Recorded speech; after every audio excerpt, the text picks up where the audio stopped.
Before pottery, before cities, before the first written kings, a group of people raised stone pillars on a hill in southeastern Anatolia. That is the unsettling part of Gobekli Tepe. It does not look like a simple campsite. It looks planned, symbolic, and expensive in human effort. But it belongs to a world that archaeology once imagined as too early for monuments this deliberate. So the question is not whether Gobekli Tepe was built by aliens, a lost supercivilization, or a secret empire.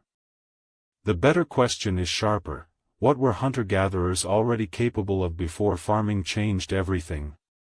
Gobekli Tepe sits near modern Şanlıurfa in Turkey, on a limestone ridge that became one of the most important archaeological discoveries of the late 20th century.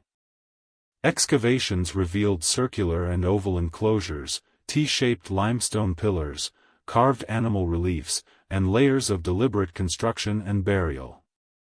The site is usually discussed in relation to the Pre-Pottery Neolithic, a period before ceramic pottery became common in the region. That matters because it places the monument before the familiar markers of later urban civilization: kings, palaces, armies, writing systems, and city administration. Dragalion's archive has to begin there, with the restraint that mystery demands. The stones are real. The carvings are real. The early date is real. The leap from those facts to a fantasy civilization is where the evidence begins to break. What makes the site powerful is the mismatch between expectation and evidence. If monument building required settled farming villages, surplus grain, and political hierarchy, then Gobekli Tepe feels out of order.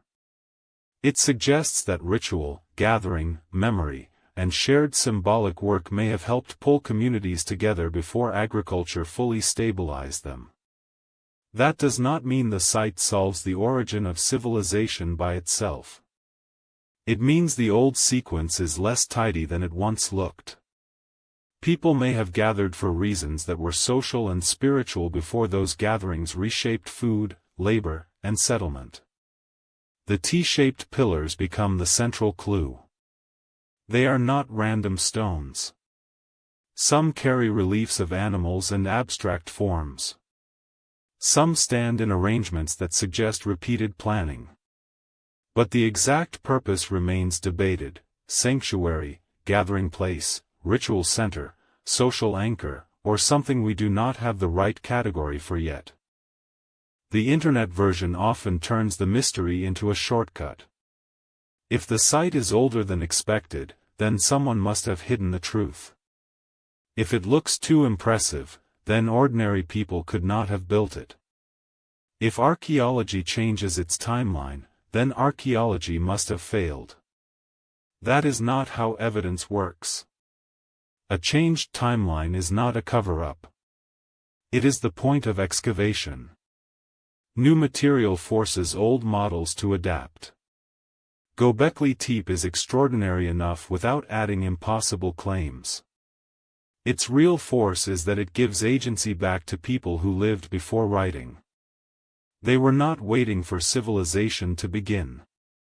They were already organizing labor, making symbols, returning to meaningful places, and shaping memory in stone. The mystery of Gobekli Tepe is not a single locked door. It is a warning against making the past too simple. Maybe farming did not merely create ritual centers. Maybe ritual centers helped create new reasons to gather, cooperate, compete, and eventually settle. Maybe belief and memory were not decorations added after survival was solved. Maybe they were part of how survival became society. That possibility is more interesting than a fake lost empire because it changes the human story from the inside. It asks whether civilization began only with food and walls, or whether it also began with shared attention, people returning to the same hill, facing the same carved animals, and building something larger than one household could explain. Gobekli Tepe should not be treated as proof that everything we know is wrong. It is better than that.